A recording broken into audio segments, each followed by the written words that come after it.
Hello hi అండి. ఏం చేస్తున్నారా అని చూస్తున్నారా? ఒక్కొక్కసారి డాన్స్ చేస్తుంది, యాక్టింగ్ చేస్తుంది, ఇంకా ఏదో చేస్తుంది అనుకుంటున్నారు కదా.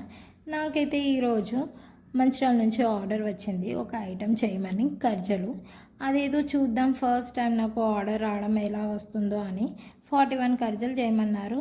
సరే స్టార్ట్ చేద్దాం తీ, 41 కర్జలే కదా, ఎంత సింపుల్గా చేయొచ్చు తీ అన్నట్టు నేను యూట్యూబ్లో సెర్చ్ చేసి చూశాను. ఎందుకంటే నాకు క్వాంటిటీ తెలియదు, ఎలా చేయాలని కూడా తెలియదు.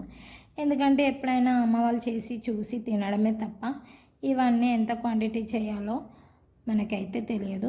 పెళ్ళైన తర్వాత ఇటువంటి సిచ్యువేషన్స్ వచ్చినప్పుడు చేయాల్సిందే కదా.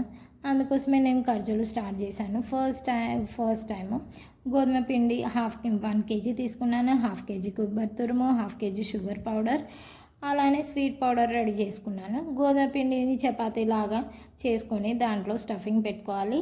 మనం ఖర్జలు షేప్ కట్ చేసుకోవాలి. అంతే, సింపుల్ అనుకుంటున్నారా?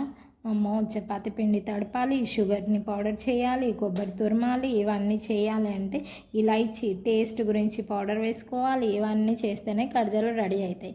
ఎందుకంటే మనం చిన్న చిన్న ఫంక్షన్లో చాలామంది ఆర్డర్ ఇస్తారు. ఇలా ఆర్డర్ వస్తే నాకు మాత్రాన నేను డబుల్ పేమెంట్ తీసుకుంటాను. ఎందుకంటే ఈ ఆర్డర్ నాకు మా మదర్ నుంచి వచ్చింది. ఎందుకంటే మా ఇంట్లో చిన్న ఫంక్షన్ ఉంది వెనస్డే రోజు. అందుకోసమే లాస్ట్కి అయితే క్లీనింగ్ తప్పదు కదా. మనం ఎన్ని చేసినా మనం అయితే ఇల్లు నీట్గా ఉంచాలంటే క్లీనింగ్ తప్పదు. చూడండి, ఇవన్నీ చేసేసరికి నాకు 2-3 అవర్స్ పట్టింది. లాస్ట్కి అయితే నేను ఖర్జలు మంచిగా ఆర్డర్ పెట్టి లాస్ట్కి అయితే 41 ఖర్జలు రెడీ అయ్యి చూస్తే మాత్రం క్రిస్పీగానే ఉన్నాయి. చూద్దాం ఎలా ఉందో. టేస్ట్ కూడా చూశాను, బాగున్నాయి. Thank you, bye bye.